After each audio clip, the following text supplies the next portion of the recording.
Hey everyone, perkenalkan nama saya Ogi Sinatra. Saya tidak tahu mau mulai dari mana, tapi terima kasih sudah sampai 100.000 yang berlangganan di Atmo Production.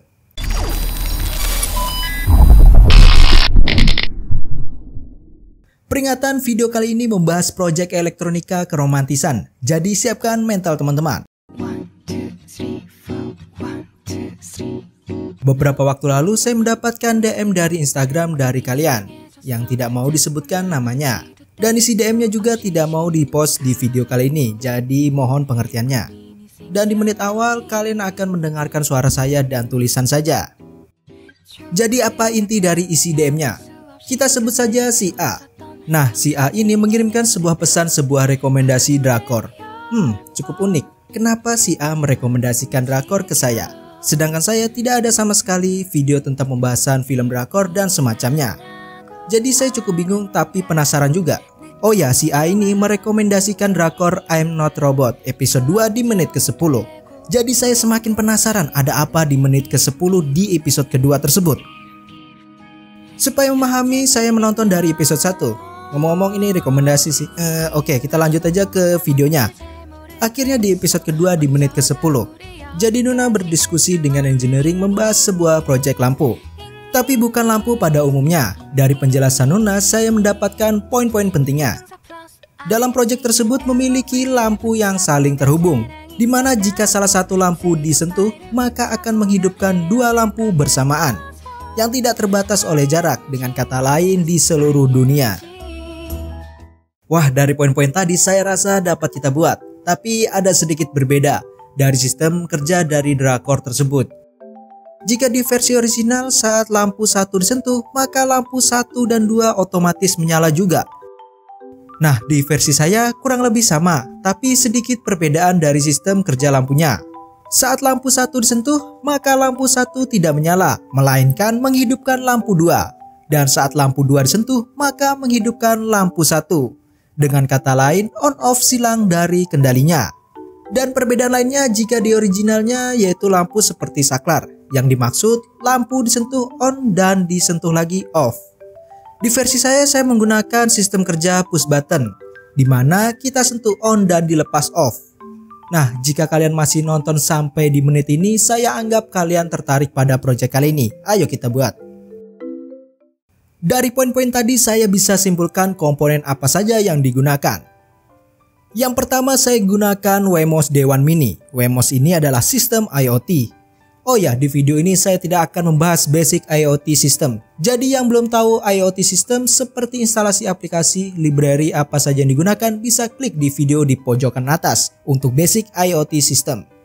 Kedua, LED 5 mm warna bebas. Kenapa di sini saya gunakan LED yang notabene kurang terang dibandingkan bolam? Karena saya mau membuat portable menggunakan baterai, jadi biar menghemat daya saya menggunakan LED saja. Resistor 220 ohm. Lanjut sensor sentuh. Nah, di drakor tersebut di bodi lampunya dipasang sensor sentuhnya, tapi kita memfokuskan ke satu titik untuk sensornya.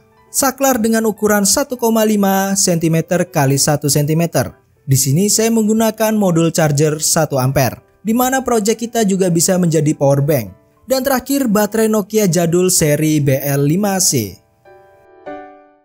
Komponen sudah, terus bagaimana case atau tempat proyek kita? Di sini saya menggunakan bentuk love dari JF Pion. Kalian bisa download linknya, saya sudah kasih di deskripsi video ini. Tapi saya akan modif file dari JF Pion untuk menambahkan box project di bawahnya. Untuk settingan 3D printer, pastikan infillnya kosong supaya di dalam bentuk love-nya tidak ada isi dari filamen 3D. Saya contohkan jika kita isi 10%, maka hasilnya di dalam love-nya akan terisi dan nantinya pencahayaannya akan kurang maksimal. Dan di bagian support saya on-kan dan saya menggunakan RAW. Kita masuk pembahasan modif untuk box komponen, di mana saya akan memotong di bagian bawahnya supaya tidak terlalu tinggi. Bagaimana caranya? Saya gunakan mesh miser, di mana kita bisa memotong secara presisi menggunakan app ini. Klik edit, pilih plan cut. Di sini kalian mengatur seberapa yang mau dipotongnya. Jangan lupa juga cut tab-nya pilih yang keyboard. Terus atur posisi yang mau dipotong. Jika sudah, klik accept. Kelihatan tidak ada perubahannya. Jangan khawatir, kalian bisa ke bagian edit. Terus klik ini, maka muncul bagian-bagian yang terpotong. Nah, di sini ada 4 bagian. Jadi kita cek mana yang kita perlukan. Yang pertama, bagian keempat, yaitu adalah penyangga di bagian love-nya. Dan ini kita butuhkan. Di bagian ketiga saya rasa tidak kita gunakan, bisa dihapus. Dan di bagian kedua adalah bagian bawah, dan ini kita tidak gunakan, bisa dihapus juga. Langkah selanjutnya menggabungkan bagian 4 dan 1 menjadi 1. Caranya klik bagian 4 dan 1, terus muncul menu seperti ini dan pilih combine. Maka akan menjadi satu bagian utuh. Tahap akhir simpan file ke bentuk STL file. Maka hasil potongannya seperti ini. Jika sudah dipotong, lanjut kalian bisa mengukur komponen-komponen untuk nantinya ditempatkan ke boxnya. Setelah mengukur dan mencatat ukuran seperti saklar, baterai, dan lain-lainnya, maka inilah hasil setelah saya menambahkan box dan tulisan menggunakan FreeCAD.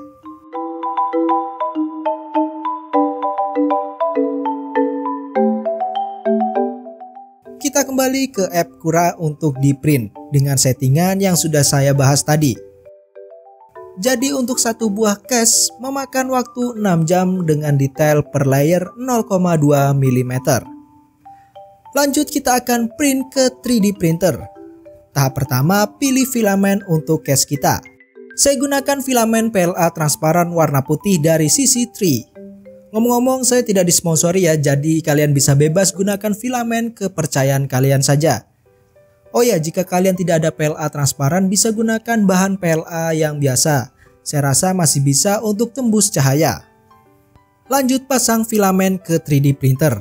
Setelah setting filamen ke 3D printer, tes burn awal memastikan filamen awal sudah bersih. Sebelum menggunakan filamen transparan, saya menggunakan bahan PLA warna hitam. Makanya pastikan nozzle benar-benar bersih dari filamen yang sebelumnya. Dilanjutkan dengan preheat awal, biasanya saya di settingan 200-210 derajat Celcius untuk nozzle-nya dan bednya di sekitar 70 derajat Celcius.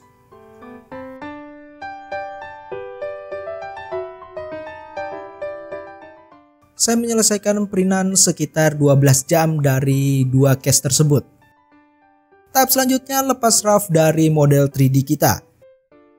Ini hasil limbah dari 3D printer untuk 2 buah case. Saya rasa limbah ini masih bisa kita buat satu case lagi jika kita bisa mendaur ulang filamen ini. Untuk menambahkan kesan wah, saya memberi warna menggunakan spidol F warna merah di tulisan 3D model kita. Kita sudah berhasil buat case yang walaupun tidak sempurna tapi oke lah ya. Ngomong-ngomong, jika mau download 3D model yang saya buat ini, bisa download di deskripsi video ini dan gratis tentunya. Dari tadi kita membahas pembahasan 3D modeling, belum membahas elektronikanya. Jadi ayo kita mulai. Tahap awal saya tes LED ke case yang sudah kita buat. Kelihatan LED tidak begitu menyebar cahayanya, tapi is oke lah ya. Dan lagian saya rekam video ini di siang hari, jadi wajar LED tidak terlalu kelihatan. Lanjut memposisikan komponen untuk ditempatkan ke boxnya. Saya tempatkan seperti ini, Wemos menghadap ke bawah, jadi kita bisa masih upload code tanpa bongkar komponen lainnya. Tahap selanjutnya rangkai modul charger dan baterai, bisa ikuti rangkaian ini. Jika sudah dirangkai, hasilnya kurang lebih seperti ini. Sebelum kita merangkai sensor dan LED ke Wemos, solder pin female ke Wemos. Dan di sini saya juga memodif dari pin 5 volt dan groundnya menggunakan pin header female. Maka hasilnya seperti ini, jadi kita tidak akan bingung lagi jika butuh sumber 5 volt DC dan groundnya. Atau dengan cara mengupas kabel jumper seperti ini. Hubungkan 5 volt, ground, LED dan sensor ke kabel jumper. Solder resistor, LED dan sensor sentuh. Setelah itu hubungkan pin 5 volt dan ground modul charger ke pin 5 volt DC ke Wemos seperti rangkaian ini. Pastikan saklar di keadaan off. Dan rangkai semuanya ke Wemos, maka hasilnya seperti ini. Tempatkan semuanya ke dalam box yang sudah kita cetak. Kita ke bagian terpenting di project kali ini, yaitu memprogram Wemos dan siapkan diri kalian. Jadi apa saja tahapan membuat programnya? Yang perlu diperhatikan, kita perlu database untuk menyinkronkan kedua Wemos ke satu sistem. Yang paling sederhana dan gratis bisa gunakan Firebase dari Google. Link web bisa cek di deskripsi video ini. Yang pertama, kalian harus membuat akun Firebase menggunakan akun Google. Setelah itu, klik Get Start. Create project, kasih nama project tanpa spasi. Lanjut, klik Continue. Ini adalah tampilan awal Firebase kita. Di sini ada dua hal penting yang perlu dicatat, yaitu host atau URL project dan token project. Jadi kita mulai. Klik Build dan pilih Real Time Database. Create Database, pilih Next dan pilih Text Mode dan Enable. Ini adalah URL hostnya, bisa di copy paste di Notepad atau di catatan lainnya. Lanjut, klik gear di bagian ini. Klik Project Setting. Klik service akun, klik database, dan ini adalah key atau token untuk database kita. Jadi copy paste saja di Notepad atau catatan lainnya. Kita sudah di tahap pertama, yaitu membuat database project kita. Selanjutnya membahas code ke Wemos. Sebelum itu kalian harus update library Wemos dan library Firebase ke Arduino IDE. Yang pertama kita masukkan URL untuk update ESP8266 di Arduino IDE. Klik File, Preference, di bagian Additional Board URL diisi dengan URL ini. Untuk URL-nya bisa di copy paste di bagian deskripsi video ini tentunya. Update board Wemos di Arduino IDE. Klik Tools ke bagian Board dan Board Manage. Cari ESP8266 by ESP8266 Community. Tunggu sampai selesai. Lanjut library Firebase. Klik Scat ke bagian Include Library. Pilih Manage Library, cari Firebase ESP8266. Klik Install. Kita sudah berhasil update board dan Firebase ke Arduino IDE. Lanjut pembahasan code-nya. Ngomong-ngomong, code bisa di-download di bagian deskripsi video ini. Di sini saya buka dua code. Basicnya kedua code ini sama saja, yang membedakannya yaitu di Wi-Fi SSID dan Wi-Fi passwordnya.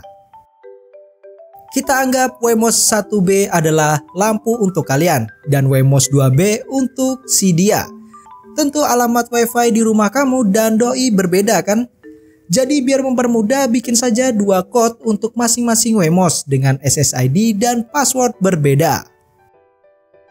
Saya harap di sini sudah paham ya dari pengganti SSID dan passwordnya. Di sini saya tidak akan menjelaskan code mendetail supaya video ini kita bisa fokus saja ke project kita. Dan jika kita membahas detail code-nya akan makan durasi yang lama dan videonya akan panjang sekali. Jika kalian banyak yang ingin saya membedah code ini, mungkin nanti saya akan buatkan video tersendiri. Tergantung seberapa besar kalian ingin saya membahas detail code ini. Dari fungsi sampai baris-baris setiap code-nya. Jadi tinggalkan komen kalian di bawah untuk saya membahas code ini. Di pembahasan code ini saya persingkat yang terpentingnya saja, yaitu dua bagian, yaitu host dan token dari Firebase. Diisi di bagian URL dan tokennya dari web Firebase tadi. Jika sudah, upload ke Wemos. Yang belum tahu upload Wemos dan setting Wemos bisa lihat video saya basic Wemos di pojokan atas. Dan momen pengetesan. Oh ya, di sini saya tes sendiri ya.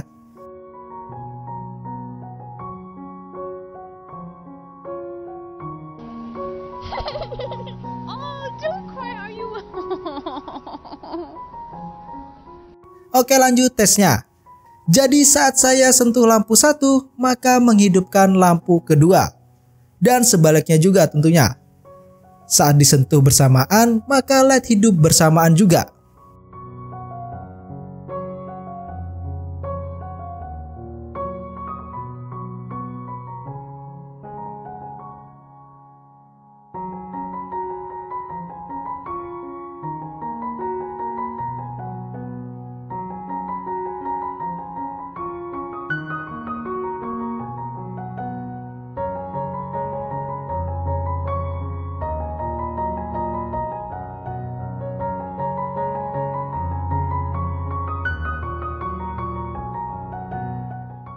Selain itu, lampu ini bisa juga sebagai power bank. Mantap.